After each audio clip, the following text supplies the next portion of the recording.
أعوذ بالله من الشيطان الرجيم. بسم الله الرحمن الرحيم.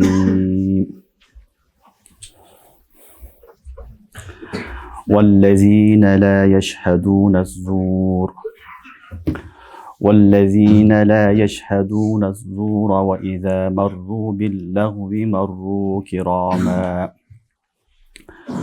والذين إذا ذكروا بآيات ربهم لم يخروا عليها صما وعميانا والذين يقولون ربنا هب لنا من أزواجنا وذرياتنا قرة أعين وجعلنا للمتقين إماما أولئك يجزون الغرفة بما صبروا ويلقون فيها تحية وسلاما خالدين فيها حسنت مستقرا ومقاما قل ما يعبأ بكم ربي لولا دعاؤكم فقد كذبتم فسوف يكون لزاما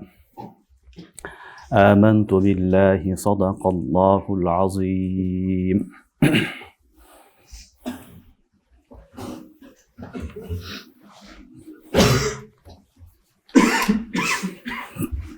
Жанаалар жалгандан күбөлүккө түшпөйт жана пайдасыз нерселердин астында кадыр баркы менен өтүп кетишет. Жана аларга Аллахтын Раббилеринин аяттары эскертилгенде алар сокур болгон абалында, дүлөй абалында ийилишпейт. Жана алар айтышат: "Эй Раббибиз, бизге тартуулагын аялдарыбызды, урпактарыбызды көзүбүздүн кареги кылып тартуулап белек кылып берген. Жана бизди muttaqi адамдарды, бизди muttaqиндерге имам кылгын." Мына ушулар улуу даражага ээ болушат, сабыр кылганы себептүү. Жана алар ошол жерде дуаларды, саламдарды күтүп алышат. Жана аларды салам дуалар күтүп алат. Ал жерде бейиште алар түбөлүккө калышат. Бейиш макамы дагы, тура турган жери дагы аябай кооз, сонун. Айткын: Раббимге кайрылбасаңар, Раббим силерге эч качан кам көрбөйт. Акыйкатта силер Аллахтын аяттарын жалганга чыгардыңар. Жакында анын азабын көрөсүңөр. Бул Ал-Фуркан сүрөсүнүн акыркы аяттары 72-ден баштап 77-аятка чейинки акыркы аяттар. Аллах субхана ва таала Фуркан сүрөсүн окуганга товфик берди, алхамдулилlah. Окуп амал кылганга товфик берсин. Биз буга чейинки сабактарда Аллахтын досторунун сыфаттарын айтып келгенбиз. Өткөн сабакта дагы 2-3 сыфатын айтканбыз. Бүгүнкү сабагыбызда акыркы сыфаттарын айтылып атат. Аллахтын достору кандай сыфаттары болот? Акыркы сыфаттары биринчиси валлазина ла яшхадуна зур. Алар жалганга күбөлүккө түшпөйт. Жалгандан күбөлүк беришпейт. Ва иза марру биллагви марру кирама. Жана алар пайдасыз лаву нерселердин астына барганда сый менен, урматы менен, кадыр баркы менен өтүп кетет деген аят. Демек Аллахтын достору алар жалган сүйлөбөйт. Жана ошондой эле жалган күбөлүккө да өтпөйт. Жалган сүйлөө, жалган күбөлүккө өтүү эң чоң күнөөлөрдүн бирөөсү. Пайгамбарыбыз саллаллаху алейхи ва салламдан бирөө келип сурайт: "Я Расулаллах, мусулман коркок болушу мүмкүнбү?" дейт. "Ооба, коркок болушу мүмкүн" дейт. Анан дагы сурайт: "Я Расулаллах, мусулман жалганчы болушу мүмкүнбү? Жалган сүйлөшү мүмкүнбү?" дегенде Расулуллах саллаллаху алейхи ва саллам мусулман жалган сүйлөбөйт деген. Мусулмандын шааны эмес. Мусулман эч качан жалган сүйлөбөйт. Коркок болуу бул инсандын табияты. Инсан жаралганда кээде коркпой турган болуп жаралат, кээде коркок болуп жаралат. Бирок инсандын, мусулмандын табиятында жалган сүйлөө деген болбойт. Ал качан жалганчы болот? Ал барып чоңоюп чөйрөнү көрүп, элди көрүп, анан жалганчы болот. Ага чейин ал жалганчы болбойт. Анын турушу, фитраты салимасы, жаралганы туура ислам дининде болгон үчүн ал адам жалган сүйлөбөйт. Ошон үчүн уламалар айтат, мисалы, жаш балага барып бирдекени айтсаң, ошондой айтып барат. Ал алдаганды билбейт, жалган сүйлөй албайт. Мисалы, атасы бирөө чыкылдатып келсе, айтып кой, үйдө эч ким жок десе, чыгып алып айтат. Атам айтты, үйдө эч ким жок деп айтты деп. Себеби анын табиятында жалган сүйлөө деген жок. Ошон үчүн пайгамбарыбыз саллаллаху алейхи ва саллям мусулман жалган сүйлөбөйт деген. Мусулман коркок болушу мүмкүн, башка болушу мүмкүн, бирок мусулман адам баласы жалган сүйлөбөйт. Ислам динибизде жалган сүйлөө, жалганга күбөлүк өтүүдү чоң күнөө деген. Аябай чоң күнөө. Пайгамбарыбыз саллаллаху алейхи ва саллям ала ухбирукум би акбарил кабаир. Силерге эң чоң күнөөнү айтайынбы деген. Үчөөнү айткан аширку билла, укукул валидейн. Үчүнчүсү ошол жалган сүйлөө деген. Алла Таалага шерик кылуу, жана ата-энесин ак кылып жиберген бала, жана үчүнчүсү эмне деген? Жалган сүйлөө. Жалган сүйлөгөн адам дагы чоң күнөөлөргө кирет. Бул жалган сүйлөө чоң күнөө болуп эсептелет. Пайгамбарыбыз саллаллаху алейхи ва саллям тыйган. Ошон үчүн Алла Тааланын досторунун сыпатын айтып атканда, "Валлазина ла яшхадуна зур." Алар жалган сүйлөбөйт. Же болбосо жалгандан күбөлүккө өтпөйт деди. Бүгүн мына жалган ушундай болуп калды. Туура айтсаң, жашоо жок. Ушундай сезилип калды. Базарда болобу, мамлекеттин ишканасында болобу, жекече жашоодо болобу, каерде болбосун, адамдар бир гана жалган менен жашап калды. Иязу билла, бул бардыгы биздин өзүбүздүн жашоодо өзүбүз жаман кылганыбыз кесепети. Негизи мусулман жалган сүйлөбөш керек, так сүйлөш керек, туура сүйлөш керек. Сөздү айлантырып сүйлөгөнгө да болбойт. Туура сөзү ачыгын айтып сүйлөш керек. Ошон үчүн Аллахтын достору ла яшхадуна зур, алар жалгандан күбөлүккө өтпөйт деди. Демек жалгандан күбөлүккө өтүү казынын астында, соттун астында бул чоң күнөө. Жалган сүйлөгөн өзүнчө бир күнөө, жалган күбөлүккө өткөн дагы бир чоң күнөө. Валлазина ла яшхадуна зур деген балдар бир манасы ошол жалгандан күбөлүккө өтүү.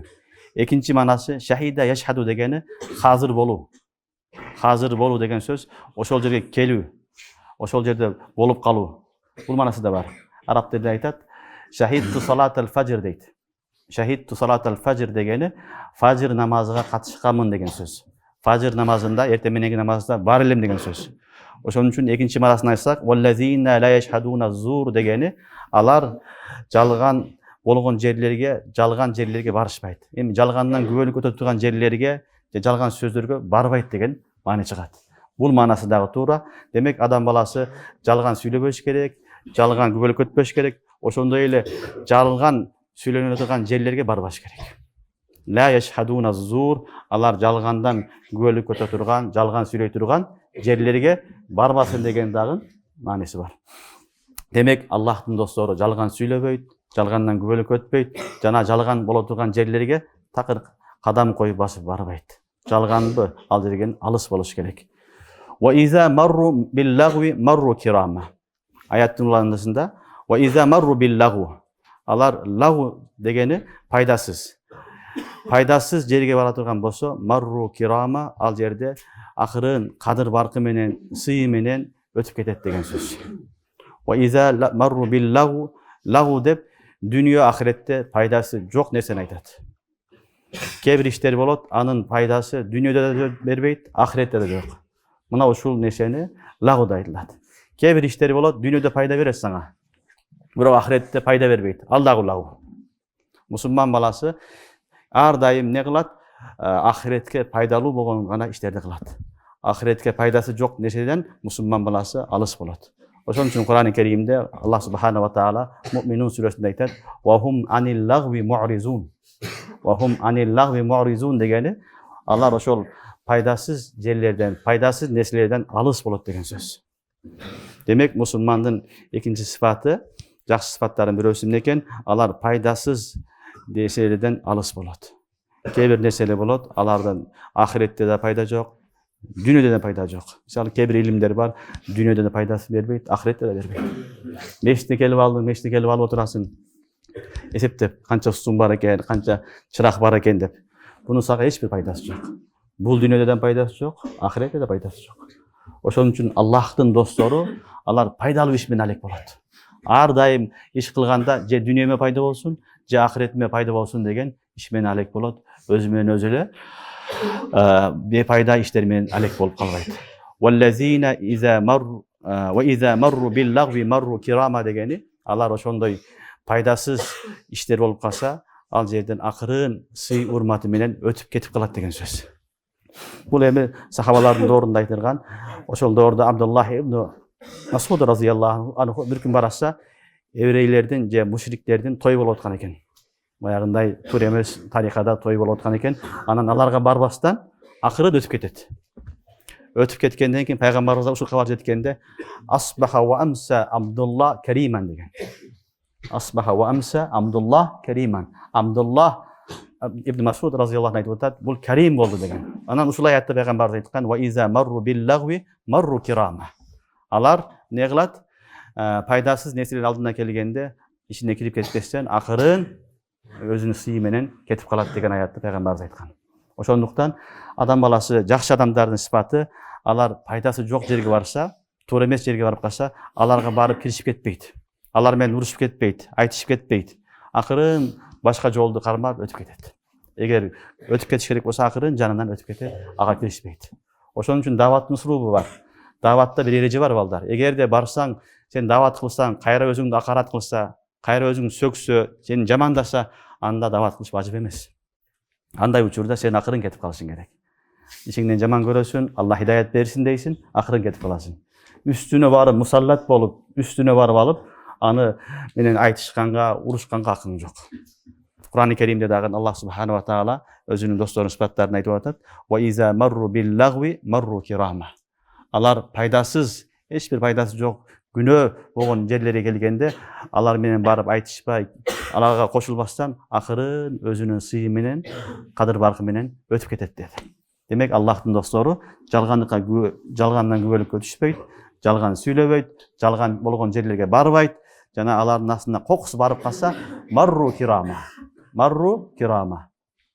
Акырын не кылат экен? Жакшы жолун тандап өтүп кетип калат дейт. Лау негизи балдар пайдасыз нерсени айтылат. Ошон үчүн мусулман адамдын сыпаты ар дайым бул дүйнөгө же ахиретке пайдалуу гана иш кылыш керек. Пайдасыз бепайда иштен алыс болуш керек. Өзгөчө бүгүнкү заманада биздин жашап аткан турмушубузда эң жаман нерсе бул интернет.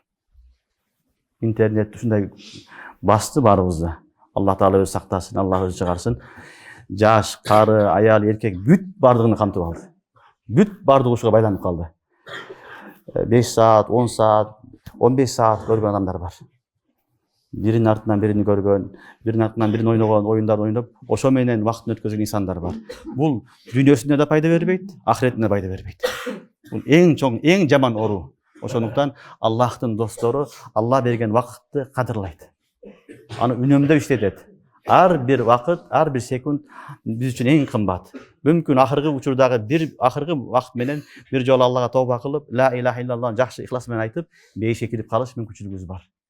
Ошон үчүн мусулман баласы пайдасыз нерсе менен алек болбош керек. Пайдасыз оюн, пайдасыз интернет, пайдасыз нерселер менен алек болбостон дүйнөгө жашоого, же ахиретке пайдалуу болгон иш менен алек болуш керек.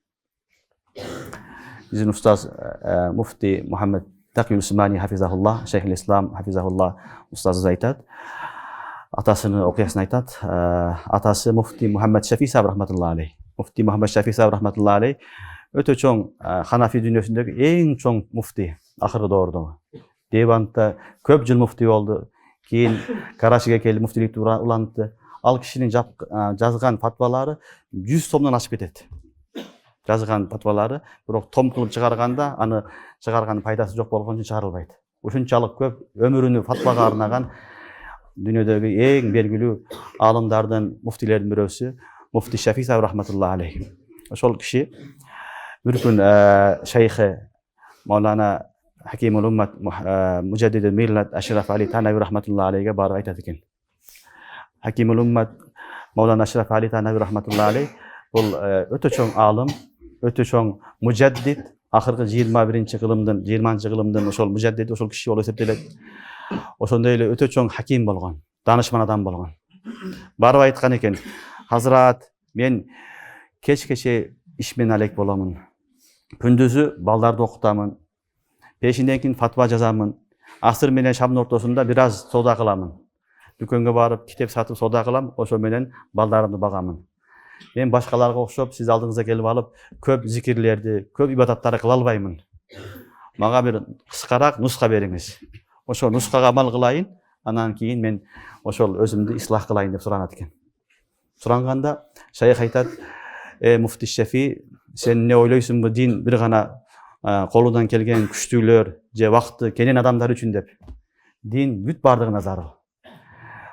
Жумушу барга дагы, жумуш жокко дагы баардыгы кылыш керек. Сага анда мен мындай кылам деп шайх айткан экен: сен лагу, пайдасыз нерседен алыс болгон. Бир эле осуяты, эмне кылгын? Пайдасыз нерседен алыс болгон деген осуят кылды дейт. Ошол осуятка амал кылып, Аллах субханаху ва таала ушундай мага ийгиликтерди берди дейт.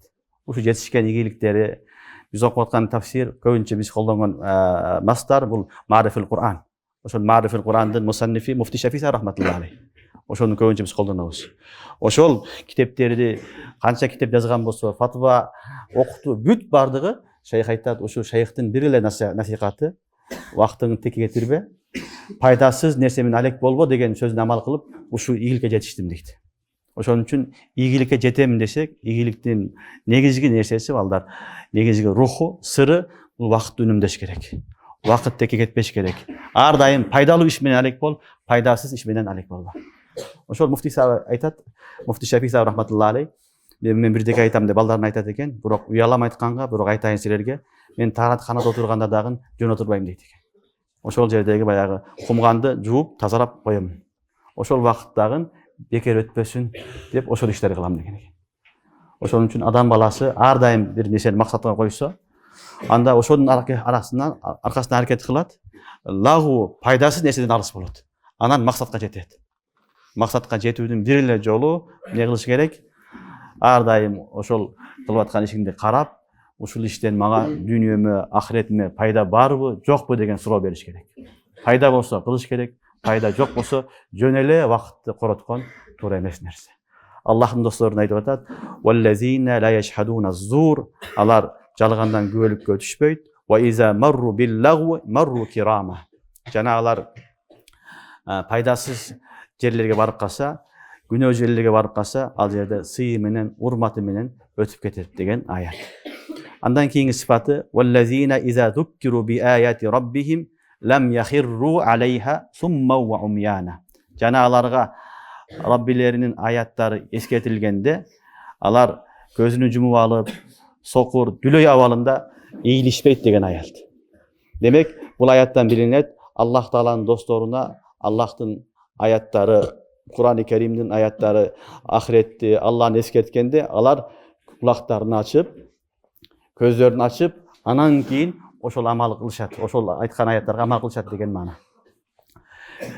"Валлазина иза зуккиру би аяти раббихим", аларга Раббилеринин аяты эскерткенде, лам яхирру алейха, алар ийилишпейт, жыгылбайт, алейха, ошол аяттарга, сумма ва умяна дегени укпаган абалында жана көрбөгөн абалында деген сөз. Эми дүлөй, сокур абалында ошол ишти, ошол нерсени ишке ашырбайт деген сөз. Бул аятты уламалар эки кылып тафсирлеген балдар. Биринчи тафсири, мунун маанасы Аллах Тааланын өкүмү келгенде адам баласы ошол өкүмдү ойлонуп, фикирленип анан аткарыш керек. Көзүңдү жумуп алып, кулагыңды жумуп алып аткараткан нерсе эмес. Эптеп эле кылатыган нерсе эмес. Кээ бирлер айтат го, мунуну кыла бер, көзүңдү жумуп алып кыла бер дейт. Билесиңерби? Дин андай эмес.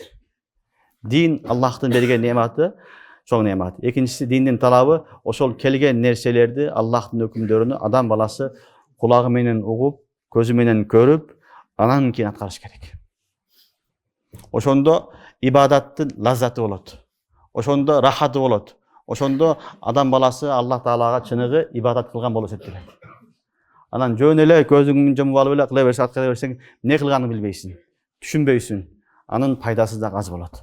Ошондуктан Аллахтын досторунун сыфатын айтып атканда Аллах Таала айтат: "Лам яхирру алейха сумма ва умяна", алар дүлөй абалында жана сокур абалында ишке ашырбайт дегени, бул дегени ошону фикир кылышат. Ошону күтүлөйт. Ошол келген аяттарга, өкүмдөргө алар фикри менен, ою менен, дили менен, ихласы менен аткарат деген сөз. Жөндөн жөн эле көзүн жумуп алып эле, элди урап эле ошо нерсени аткара бербейт, балким өзү ичинен ынанып, ошого сүйүнүп, жана Алла Таалага берилип ибадат кылат деген сөз. Демек, ибадат кылганда Алла Таалага кылган ибадаттарыбыздын бардыгын түшүнүп кылган, билип кылган бул эң абзели, эң жакшысы. Башында билбей эле кыла бересиң. Кыла бер, токтотпа. Бул аста барып, билип, түшүнүп кыла турган болосуң. Акырын сен билесиң, ошо кылып аткан ишиңди Аллах менен кылып атам, Аллах менен ибадат кылып атам, Аллах менен сүйлөшүп атам деген Алла Таала сезимди акырын берет. Бирок бул нерсе башталганда башында кыйын болот. Ошон үчүн уламалар айтат, бир ибадат башталганда рия болот дейт. Ибадат башталганда рия болот. Паланчы намаз окуп калыптыр, түкүнчү мешитке келип калыптыр деген сөздөр болот. Ал бара берет, рия болсо да барат, эл көрсүн деп. Анан барып, ошол нерсе рия ибадатка айланат. Адатка айланат, биринчи адат болуп калат. Мешитке барып келүү, намаз окуу, орозо кармоо бул инсандын адаты болуп калат. Ошону адатты аткарат. Анан барып туруп Аллах субханаху таала ихлас насип кылат, анан ибадат болот. Ошон үчүн бул аятта Аллахтын достору көзүнү жумуп алып, кулагын жумуп алып, Аллага ийилбейт дегенден билинди, алар кылып аткан амалдарын түшүнүп кылат. Көзү менен көрүп, угуп, билип кылат деген сөз. Бул биринчи тафсири.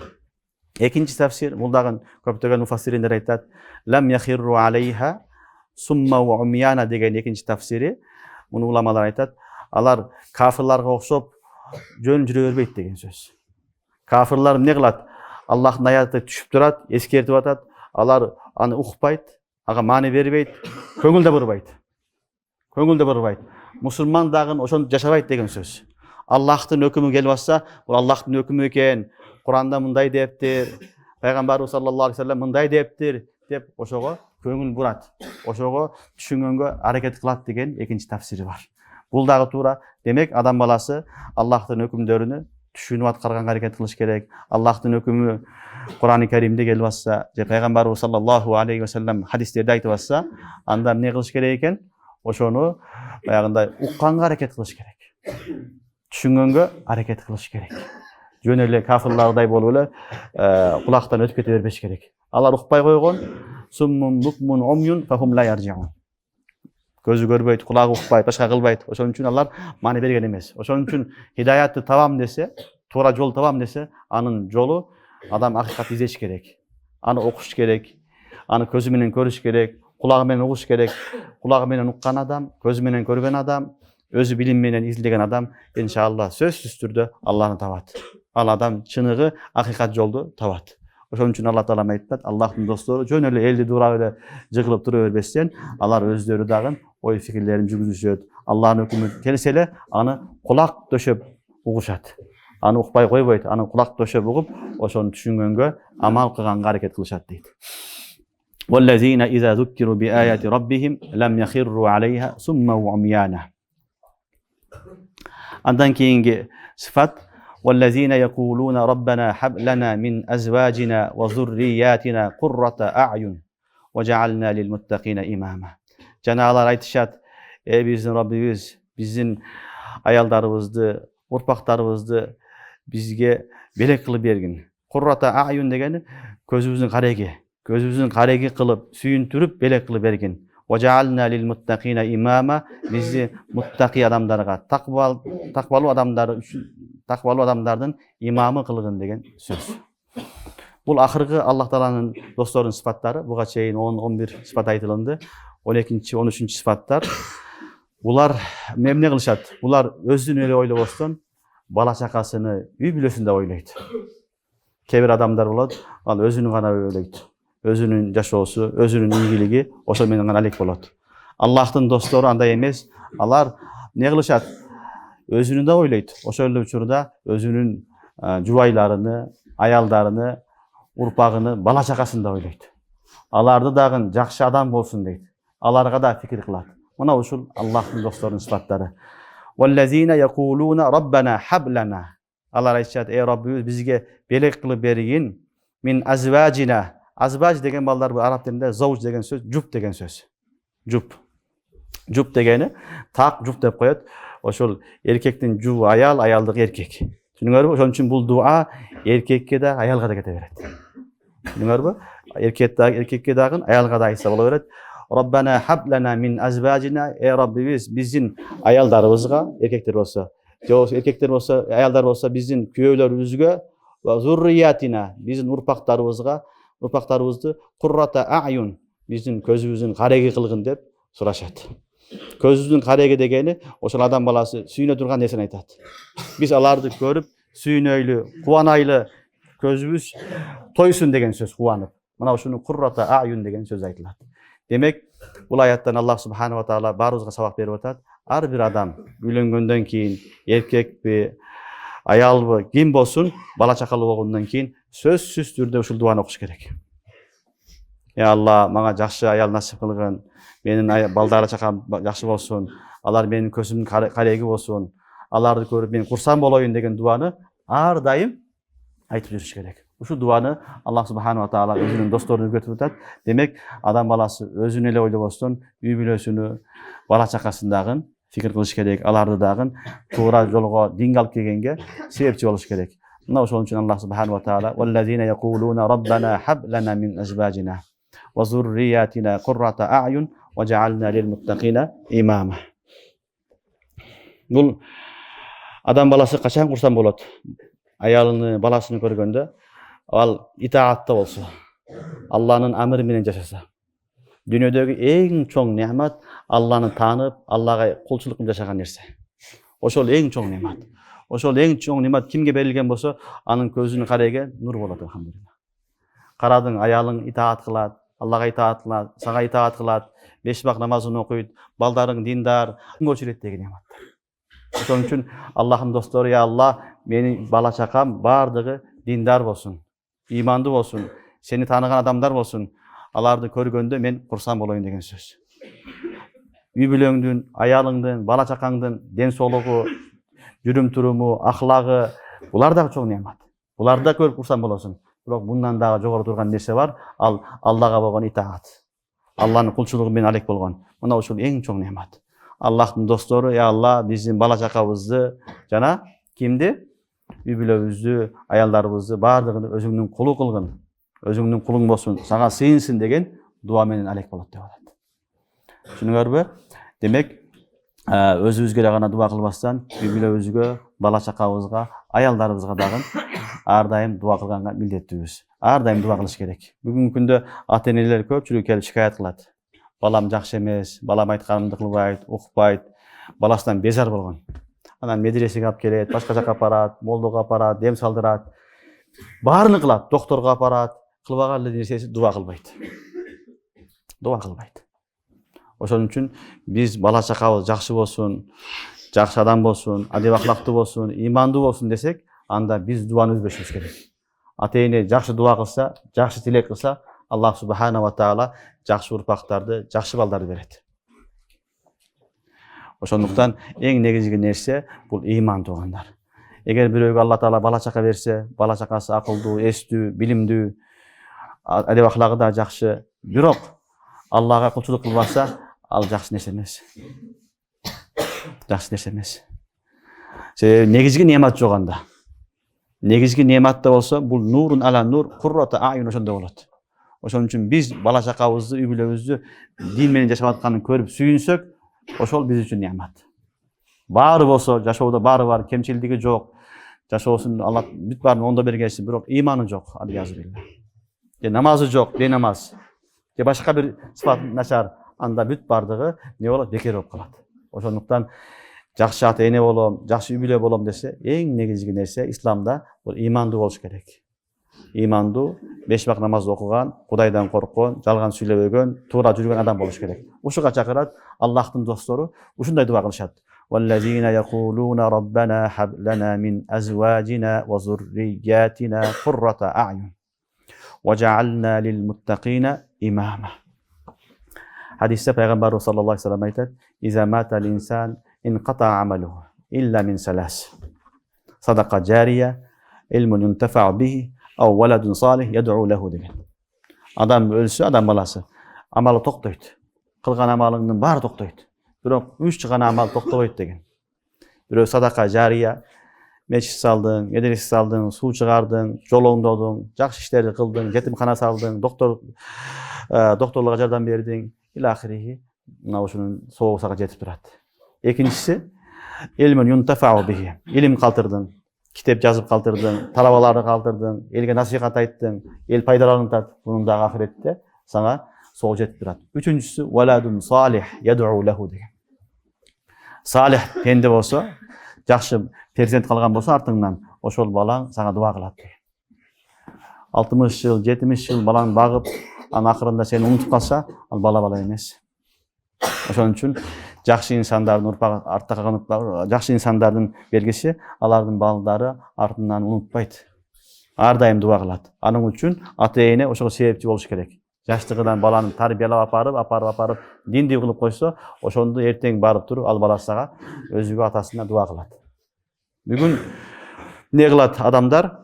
Балдарын чоңойтот, эч кимден кем калбасын дейт, окутат, чокутат, баарын кылат. Бирок баласын диндар кылбайт. Диндар кылбайт, өлүп калса, жаназага таппайт, баласы тура албайт. Куран окутканга жарабайт. Мусулман баласы адамда мындай болуш өтө өкүнүчтүү нерсе, мындай көрүнүш. Мусулман баласы бүт баарын кылсын. Шарият башка окууларга тийип салбайт, баарын окусын, бирок Кудайды таанып жаша дейт. Атаң өлсө, жаназа окуганды бил дейт. Куран окуганды үйргөн дейт. Куран окуу, үйргөнүү, жаназа окуу бул дагы милдет инсандын. Бул дагы фарзы мусулмандын. Ошондуктан кандай иште иштебесин, кандай жумуш менен алек болбосун, инсан жакшы инсандардын белгилери алар балдарыны Кудайды таанытып коет. Алланы коркутат, Алладан коркутат, ахиретти эскертип даярдайт. Мына ушул балдары эртең алар үчүн пайда берет. Валадун салих ядуу лаху, артынан 5 убак намазда дуа кылат. Ал 5 убак намазда кете берет, канча сооп барат, Аллах таала өзү билет. Демек, алар жөн эле жүрбөстөн өздөрүн да жакшы тарбиялайт, жана урпактарынын, балдарын дагы жакшы адам болсун деп эмне кылат? Аларга дуа кылат. Важаална лил муттакина имама дегени такыбалуу адамдарга бизди имам кылгын деген сөз. Такыбалуу адамдарга имам кылгын дегени уламалар айтат. Имам деген эмне? Имам Аллаху акбар деп намаз окуйт балдар. Туурабы? Аллаху акбар деп. Бул деген сөз өзүң такыбалуу болгон. Сен сүйлөбөсөң деле сени көрүп үйдөгүлөрүң такыбалуу болуп өссүн деген сөз. Ошондо сен муттакиндерге имам болосуң. Такыбалуу адамдарга имам болосуң. Кээ бир учурда адам баласы насаат кылат. Насаат кыла берет. Экинчи насааттын түрү болот. Адам ошону амалы менен көрсөтөт.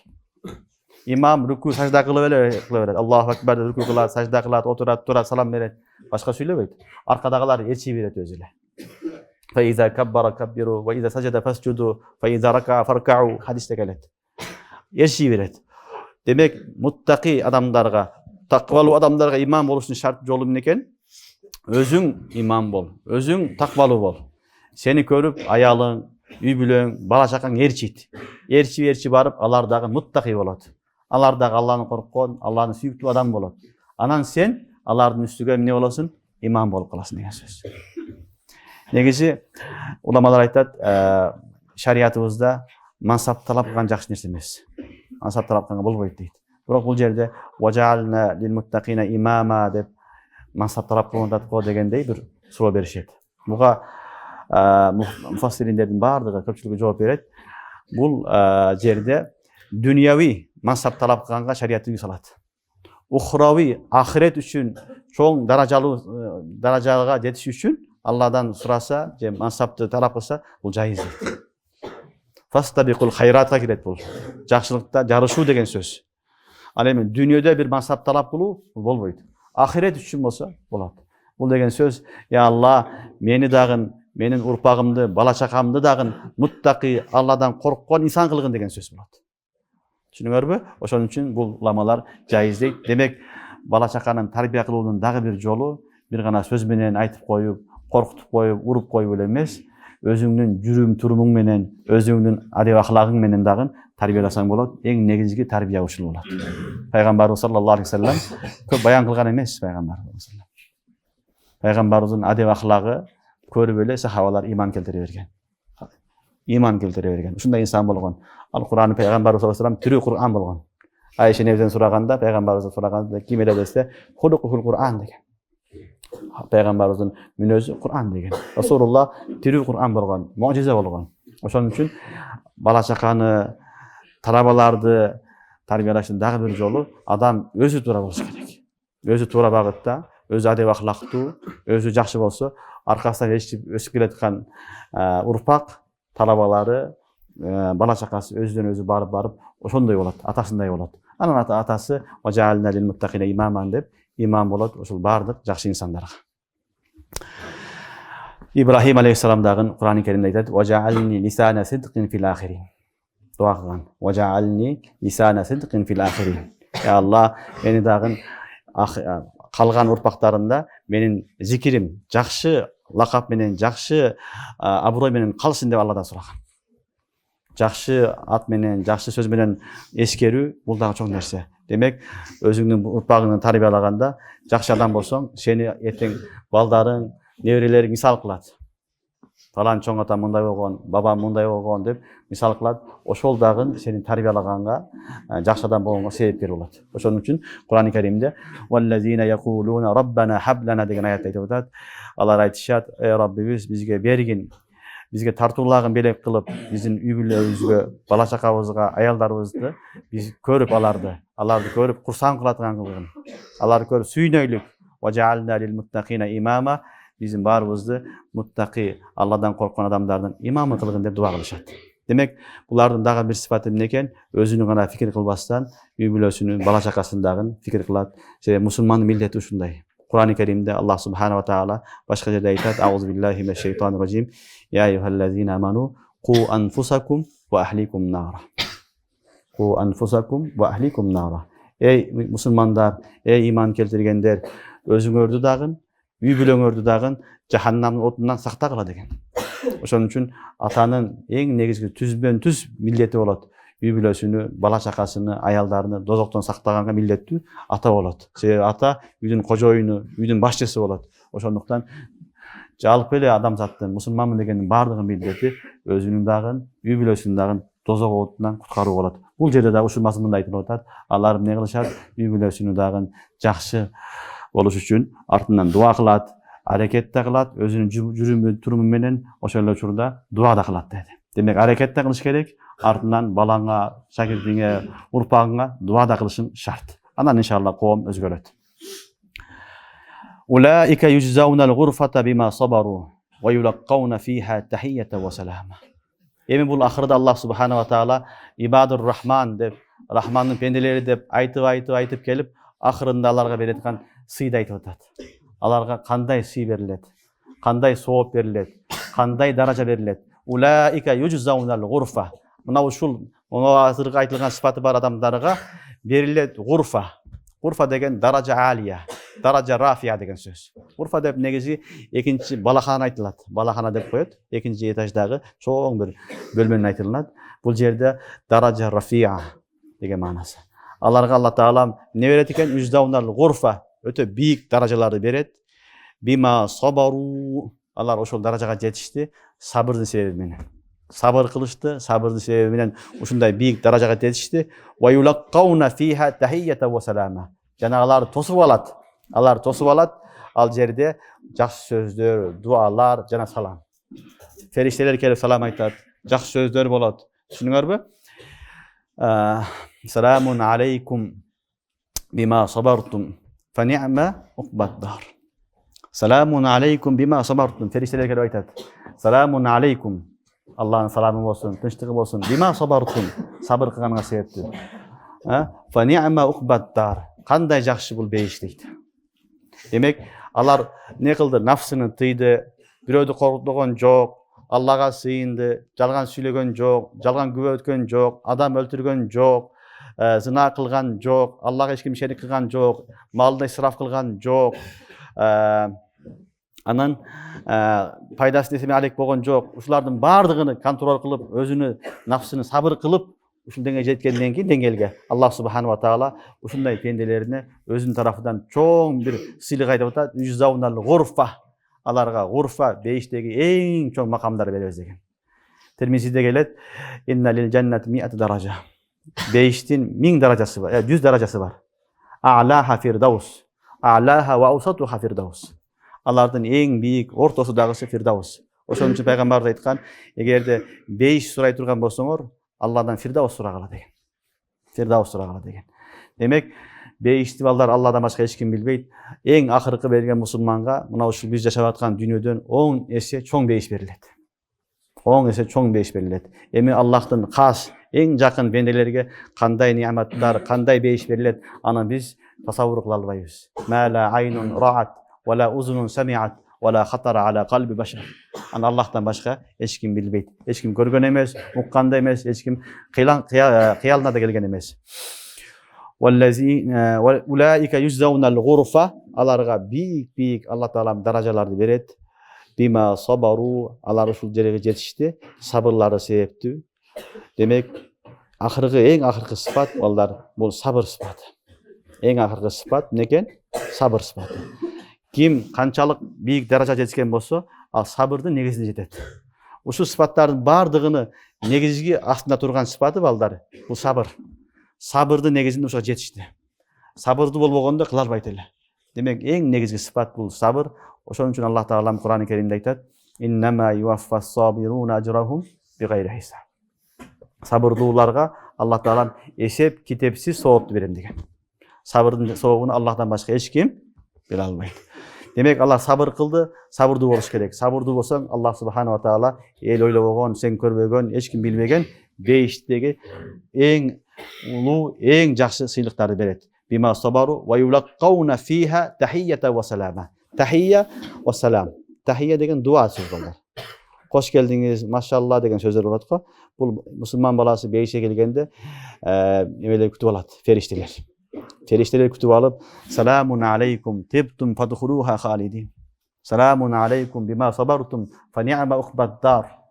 Аяттар бүт бары ушуга дарылатылат. Кош келдиңер, мына силерге тынчтык болсун, аманчылык болсун, саламат болсун, сабырдуу болдуңар, ушул жерге келдиңер деп фериштелер күтүп алат. Демек, аларга болгон бул сый урмат. Сый урмат, конок жай өзүнчө сый урмат, жана күтүп алган фериштелердин каалоо тилектери бул да сый урмат. Ошонун негизинде Аллах Таала айтат бул жерде: "Ва юлаккауна фиха тахиyyata ва салама." Алар ал жерде Аллахтын тарафынан, фериштелердин тарафынан тахия, жакшы сөздөрдү, дуаларды жана саламат деген, ассаламу алейкум, тынчтык деген сөздөрдү күтүп алышат дейт. Халидина фиха. Ал жерде алар түбөлүккө калат. Нематтар бардыгы берилди, алынып койсо, ал немат эмес. Качан немат толук болот? Халидина фиха, ал жерде түбөлүккө калса. Сени бирөө алып барды бир жерге, коноктойм деди, 3 күн, 5 күн.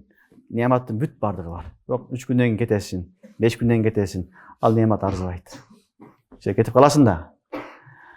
Түбөлүк бейиштеги немат андай эмес. Бүт бары бар, эң кызыгы ал түбөлүккө калат. Түбөлүккө сени менен аны бирөө тартып албайт, алып койбойт, ал сени менен ар дайым калат. Демек, жакшы амал кылдың, бир аз сабыр кылып койдуң, Аллах Таалам халидина фиха, ал жерге алар бейиште түбөлүккө калат. Хасунат мустақарра ва муқама. Хасунат мустақарра ва муқама дегени алардын турган жери, алардын макамы өтө чырайлуу деген сөз. Алар турган жер, алардын турган орундары, адам суктана турган, адам эсере турган аябай кооз, чырайлуу жер деген. Демек, түбөлүккө калышат, жана ал жерлер некен? Өтө кооз, өтө чырайлуу, андай хасин, андай чырайлуу жерлер жок. Халидина фиха хасунат мустақарра ва муқама. Алар ал бейиште түбөлүккө калышат, жана ал бейиш, ала турган жай, тура турган жай, жана ал макам өтө чырайлуу. Өтө чырайлуу. Андай чырайлуу жер жок. Пайгамбарыбыз саллаллаху алейхи ва саллям айтат, хадисте көрдүм дейт. Дозокту көрдүм дейт. Андай коркунучтуу жер көргөн эмесмин дейт. Бейишти көрдүм дейт. Андай чырайлуу жерди көргөн эмесмин дейт. Ошон үчүн Кур'анда да айтып атат: "Хасунат мустақарра ва муқама." Алардын барган жери өтө чырайлуу. Анын чырайлуулугу, сурулугуну адам баласы азыр айтыш мүмкүн эмес. Алардын турган жери, макамы өтө чырайлуу, өтө кооз жер. Ушул менен Аллах Субханала ва Таала өзүнүн досторуга берилген нематтарды эскертип, акырында бир аят айтат. "Кул ма я'бау бикум рабби лаула дуаукум фaqad каззабтум фасауфа якуну лизам." Бул аят кафирларга түшкөн. Аллах Субханала ва Тааланын адаты, мусулмандар айткан болсо, артынан кафирлар айтат. Бейишти айтса, артынан дозокто айтат. имандайса аркасынан күфүрдү айтат. Бул жерде дагы ошонун негизинде айтып атат: "Кул ма я'бау бикум рабби". Айткын, ey Мухаммад, кафирларга айткын, алардын Аллага кайрылбаса, эгер алар Аллага кайрылбаса, Алла Таала аларга кам көрбөйт. Ла я'бау бикум, силерге кам көрбөйт, силерди ойлобойт. Раббим лаула дуаукум, силер Аллага кайрылбасаңар деген сөз. Эми Аллага кайрылбасаңар, каалагандай жашай берсеңер, Алла Таала силерге кам көрбөйт дегенден билинет. Адам баласы өзү Аллага кайрылыш керек. Аллага өзү жакындаш керек. Туура жол тандаш керек. Алла Таалам сени өзү эле алып келип туруп мойнуңа салып койбойт. Акылыңа салып эле жетелеп апарып киргизип койбойт бейишке, мешитке. Сен өзүң аракет кылышың керек деген сөз. Кул ма я'бау бикум рабби лаула дуаукум. Айткын, ey Мухаммад, Раббим силерге кам көрбөйт, эгер силер өзүңөр фикир кылбасаңар. Өзүңөр фикир кылбасаңар, өзүңөр ойлонбосоңор, силерге Раббим кам көрбөйт. Факат каззабтум, силер Раббиңердин аятынын баарын жалганга чыгардыңар. Фасауфа якуну лизама, ошон үчүн силерге жакында азап болот. Лизам деген лазым деген сөз. Силерден түгөбөй турган, силерге жабышып турган бала болот. Силерге ошо ахирет бала болот деген сөз. Чоң бала, чоң азап болот деген сөз. Демек, бул аяттан Аллах субханала таала кафирларга эскертүү берди, бир тарафы. Экинчи тарафтан балдар бизге да эскертүү берип атат. Демек, ал эскертүү биринчиси, биз өзүбүз ынтылышыбыз керек, аракет кылышыбыз керек. Алла Таалага, динге келгенге өзүбүз аракет кылышыбыз керек. Өзүң аракет кылбасаң болбойт. Сен бир кадам коесуң, калган эки кадамды коюу, аны өстүрүү, аны жакындатуу Аллахтын иши. Сен бир кадам койсоң эле болду, Алла Таалам калганын тартып алып кетет иншалла. Биринчи маселе. Экинчи маселе, бул жерде кул ма я'бау бикум рабби лаула дуаукум дегенден дагы бир маселе билинет. Ал маселе, Аллах Таала биздин ибадатка муктаж эмес. Аллах субханала таала биздин ибадатка муктаж эмес. Ошон үчүн айтып атат: силер эмне кылсаңар кылгыла, мен силерге муктаж эмесмин. Кул айткын, ма я'бау бикум рабби, Раббим силерге кам көрбөйт. Лаула дуаукум, эгер силер ружу кылбасаңар деген сөз. Силер өзүңөр ружу кылбасаңар, силердин ибадат кылбаганыңар, ширкиңер Алла Таалага эч бир зыян бербейт деген сөз. Биринчиси. Экинчиси, мусулмандарга да айтылып атат: силердин кылган ибадатыңар дагы Алла Таалага кереги жок. Силердин ибадатыңар Алла Тааланын даражасын көтөрүп койбойт. Кадыр бакын дагы көтөрүп койбойт. Ал кылган ибадатыңардын жазасын Алла Таала силерге кайтарып берем деген сөз. Мына канча амал кылдың, ошонун баарын жазасын эсе кылып көбөйтүп Алла Таалам бейиште берип атат. Эгер Алла Таалага керек болсо, анда бербей коюш керек эле. Туурабы? Андай кылган жок. Демек, ким канча ибадат кылса, ошого эсе кылып көбөйтүп Аллах субханала таала кайра өзүнө берип атат. Демек, биздин ибадат дагы, биз кафирлардын күфүрү дагы Алла Тааланын кадырын көтөрүп, же түшүрүп жибербейт. Алла Таалам бенияз зат. Кул хуваллаху ахад, Аллаху самад, лам ялид ва лам юлад ва лам якун лаху куфуван ахад. Алла Таалага Алла Таалам эч нерсеге муктаж эмес. Ошон үчүн аятта кул ма я'бау бикум рабби деп кафирларга эскертип, ошол эле учурда бизге дагы Алла Таалам эскертип берип атат. Демек, Алла Таалам биздин ибадатка муктаж эмес. Бул ибадат кылсак, мунун жазасын дагы, соогун дагы, сыйын дагы Алла Таалам өзүгө бизге кайтарып берет. Кафирлардын күфүрүгө, алардын кылган ишиге дагы Алла Таалам аны менен даражасы түшүп кетпейт. Ким кылса өзүнө кылат. Мусулман да кылса өзүнө кылат, кафир да кылса өзүнө кылат деген аят. Демек, кул ма я'бау бикум рабби, айткын, силерге Раббим силердин Аллага кайрылууңар эле болбосо, Алла Таалам силерге эч бир кам көрбөйт. Кайрылсаңар кам көрөт деген сөз. Факат каззабтум, силер Аллахты жалганга чыгардыңар. Фасауфа якуну лизама, эми ошол кылган азабыңарды тартасыңар. Эми кылган күнөөңөрдүн жазасын тартасыңар. Ал азап даими азап. Ал лазым азап. Силерден эч качан, ал азаптан силер эч качан кутулбайсыңар деген сөз. Алхамдулилlah, ушул менен Фуркан сүрөсүнүн аягына чыктык. Аллах субханала таала амал кылганга товфик берсин. Түшүнгөнгө товфик берсин. Кур'ан-ы Каримди окуганда түшүнгөнгө Аллахым баарыбызга товфик берсин. Анан иншалла кийинки сабактан шуарадан баштайбыз. Ага чейинки сабактарды кайталап койгула мейлиби? Субханакаллахумма бихамдик ашхаду ан ла илаха илля анта астагфирука ва атубу илейк. Аллахумма тaqabbal minna innaka antas samiul alim wa tub alayna ya maulana innaka antat tawwabur rahim. ربنا آتنا في الدنيا حسنة وفي الآخرة حسنة وقنا عذاب النار. ربنا آتنا في الدنيا حسنة وفي الآخرة حسنة وقنا عذاب النار. Ya Rabbel Alemin. Ya Allah, senin tavfiqin bilen mına şu Furqan suresini ayağına çıkardık. Allah Teala'm kabul kılgın ya Rabbi. Okugandarda dağın, okugandarda dağın, barını kabul kılgın ya Rabbi. Uşul yerde ibadur Rahman sıfatlarını ayttık. Allah Teala'm şu sıfatların barını bizge bergin ya Rabbi. Uşul ahlak menen, sıfat menen bizi sıfatdagın ya Rabbi Alamin. Ya Allah bizim kemçiliklerimizi, günahlarımızı keçirgin ya Rabbi Alamin. Ya Rabbi Alamin. Kur'an'da aytkanday vellezine yekuluna Rabbena hab lana min azvajina ve zurriyatina qurrata a'yun ve cealna lil muttaqina imama ve cealna lil muttaqina imama ve cealna lil muttaqina imama. Barımızı takvalardan imam kılgın ya Rabbi Alamin. Takvalardan imam kılgın ya Rabbi Alamin. Urpaklarımızı, bala-çakabızı bari saktagın ya Rabbi Alamin. Kalgan Kur'an-ı Kerim'de okuganga, düşüngenge Allah Teala'm tavfik bergin ya Rabbi Alamin. Sallallahu aleyhi ve sellem ve ala alihi ve ashabihi ecmaîn. Elhamdülillahi rabbil alamin.